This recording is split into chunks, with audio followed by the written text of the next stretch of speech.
ప్రొఫెషనల్గా జరిగిన ఫన్గా జరిగిన ఇంటర్వ్యూలో ఒక చిన్న ఫన్ రౌండ్. ఊహ గారి ఫేవరెట్ ఫుడ్ ఏంటి? Vegetarian. Special dish? Special dish అని వెజిటేరియన్ అన్నీ తినది. ఏదైనా ఒక్కటి. వాళ్ళ మలయాళ వంటకాలు అంటే బాగా ఇష్టం. అప్పుడప్పుడు చేసుకుంటూ ఉంటాం. మీ మీద ఎక్కువ వెజిటబుల్సే బాగా, డ్రై వెజిటబుల్స్, తోటకూర, ఈ హెల్దీ ఆ టైప్లో తింటారు ఎక్కువ.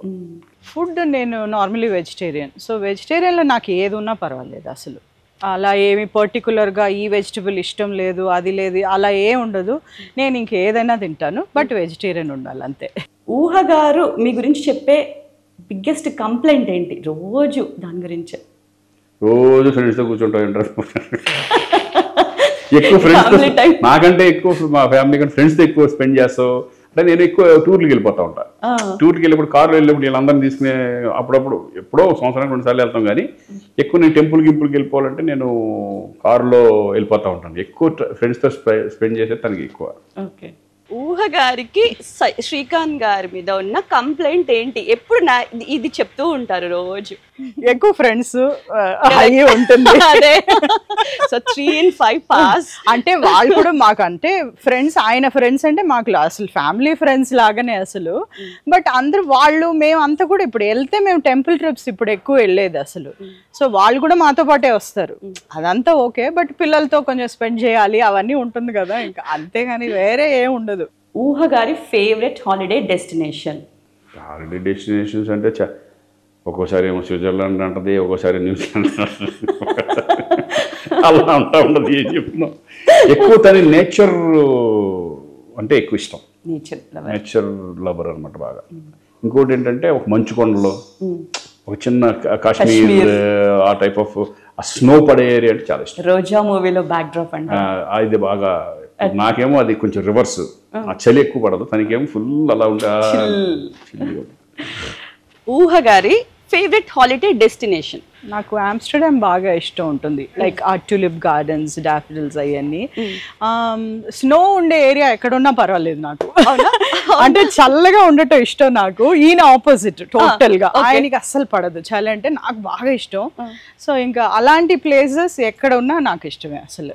ఊహ గారికి మీరు ఇచ్చిన ఫస్ట్ గిఫ్ట్ ఏంటి? ఇప్పటికీ దాన్ని సేఫ్ చేసుకొని పెట్టుకున్నారు? సేఫ్ అండ్ ఫస్ట్ గిఫ్ట్ అంటే ఫస్ట్ గిఫ్ట్ అనేది అంటే అది ఒకటి కట్టింది ఫస్ట్ ఇచ్చి ఇది ఉంటుంది కదా, ఎంగేజ్మెంట్ లాగా అనుకోండి. అది ఎంగేజ్మెంట్ కూడా కాదు, ముందే. ఓకే. అదొకటి. పెళ్ళికి ముందు, పెళ్ళైన తర్వాత ఒక చిన్న బాబుది ఏదో గిఫ్ట్ ఇచ్చాం అంతే, ఒక బొమ్మ లాంటిది. అది. శ్రీకాంత్ గారు ఊహ గారు కలిసి చూసిన మూవీ ఏంటి? చాలా చూసాం. మళ్ళీ మూవీ ఫస్ట్ మూవీ ఆమె కలిసి చూసారు ఇద్దరు? రివ్యూ ఉంటాయి కదా, ప్రొజెక్షన్స్, మన ప్రివ్యూస్ ఉంటాయి కదా, అలా కలిసి అంటే పక్కపక్కన లేదు. అప్పుడు అతను హీరోయిన్, మనం పక్కపక్కన లేము, వేరే. ఊహ గారు చేసిన సినిమాల్లో ఆమె కాకుండా మీకు నచ్చిన సినిమా?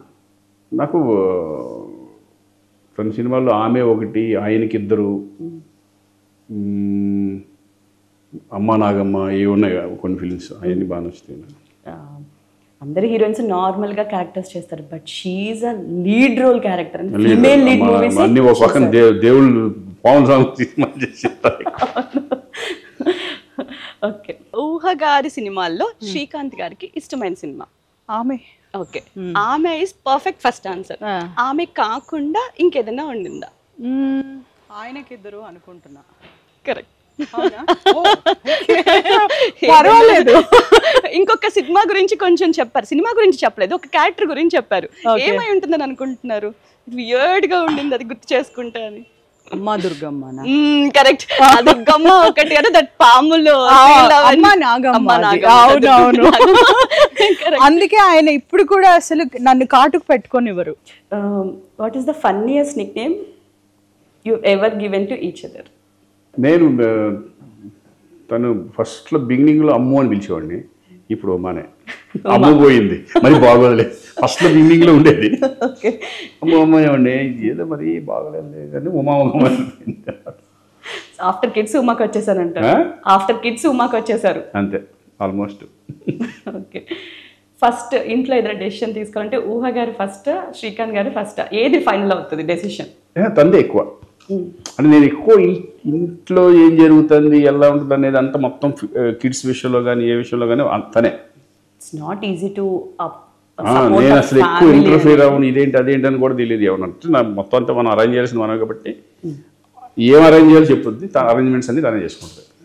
ఈవెన్ ఏ ఫంక్షన్ అయినా సరే, ఏదైనా డెకరేషన్ ఏమన్నా కానీ ఏదైనా తనే. ఇక నాకు సంబంధం లేదు, నేను వెళ్తా సరదాగా షూటింగ్లు చేసుకుంటాను, వస్తాను, ఫ్రెండ్స్తో ఎంజాయ్ చేసుకుంటూ ఉంటాం, అంతే, అయిపోయింది, ఫినిష్.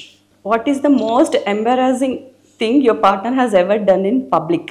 ఎంబారాసింగ్ సిచ్యువేషన్ పబ్లిక్లో అవన్నీ ఏమో మరి, ఐ డోంట్ నో, నాకు గుర్తులేదు ఏ మరి. అయితే బెస్ట్ ఫ్యాన్ మూమెంట్ చెప్పండి. ఇన్నేళ్ళలో ఈ ఫ్యాన్ మూమెంట్ ఇప్పటికీ గుర్తుంది, ఇంత పిచ్చి క్రేజీగా ఉంటారా అని అనిపించిన సిచ్యువేషన్? పెళ్లి సందడి మాకు దీనికి వెళ్ళినప్పుడు, పెళ్లి సందడి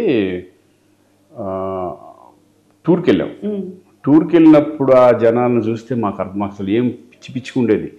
అంటే దాంట్లో కొన్ని సెల్ ఫోన్లు పోయిన సందర్భాలు ఉన్నాయి, కొంతమంది ఉంగరాలు కొట్టేసిన సందర్భాలు ఉన్నాయి, షేక్ హ్యాండ్ ఇచ్చినప్పుడు అమ్మా, అంటే జనాలు అంత పిచ్చి జనం మీద పడిపోయి, అది ఒక అంటే మంచిదే, మాకు అట్లా రాకపోతే అది బాగోదు కదా. కానీ చాలా మంది ఉంగరాలు పోవడం ఇవన్నీ జరిగింది, పర్సులు పోవడం అయిపోయినాయి కొన్ని. ఫస్ట్ సారీ ఎవరు చెప్తారు, ఊహగారు మీరు? అది తెలీదు, ఎవరు చెప్తామని తెలియదు, ఆటోమేటిక్గా అది వెళ్ళిపోతా ఉంటుంది. అది పిల్లల అంటే సారీలు ఉండవు ఇక్కడ. ఇప్పుడు మెల్లగా మాటలు కలిసిపోతాం. చిన్న చిన్న జరిగినా కూడా ఏమవుతుందంటే, ఇదివరకు ఉండేది, ఇప్పుడు అవి కూడా లేవు అన్నీ. ఇప్పుడు మళ్ళీ ఇప్పుడు అసలు గొడవలు కొన్ని ఉంటాయి. ఇప్పుడు పిల్లల విషయంలో ఎక్కువ పిల్లల విషయంలోనే వస్తుంది. నేను తిడతాకు వస్తే తను ఎందుకు అంటావు, లేకపోతే నేను తను తిడితే నేను ఎందుకు అంటాం. ఈ టైప్ ఆఫ్ గొడవలు ఉంటాయి కదా, కామన్ ఇంట్లో కామన్ చిన్నవి ఉంటాయి. ఆ టైప్ ఆఫ్ అన్నీ ఉంటుంది. తర్వాత ఏంటంటే ఇక్కడ సారీ అనేది ఉండదు. ఇంకా నాకు డబ్బులు కావాలి, సరే ఎత్తలే, తీసుకొస్తాను, ఏం కావాలి ఇంకా నీకు, అది అట్లా అట్లా అట్లా అట్లా కలిసిపోవాలి, అంతే. ఇక సారీ లేవు, ఏమి లేవు.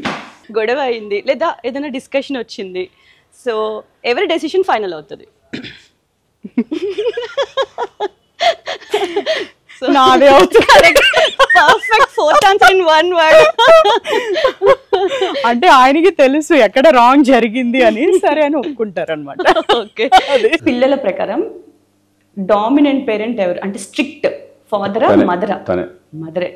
తనకు తెలియకుండా మీరు హెల్ప్ చేస్తూ ఉంటారా పిల్లలకి? అమ్మ ఒప్పుకోలేదు డాడీ దీనికి, ఇలా కొన్ని వాళ్ళు నాకు వచ్చి కంప్లైంట్ అవుతుంది, ఏంటి నాన్న ఈ టైప్లో వెళ్ళారు, అంతే అంతే లేదు, వదిలేసాయి. కాదు ఆ మాత్రం లేదు, మీరు బాగుంటారు, వాళ్ళు చెప్తారు కదా, మీరు లేకపోతే రెచ్చిపోతూ ఉంటారు, మీరు ఉండాలి కంపల్సరీ అనుకుంటే లోపల.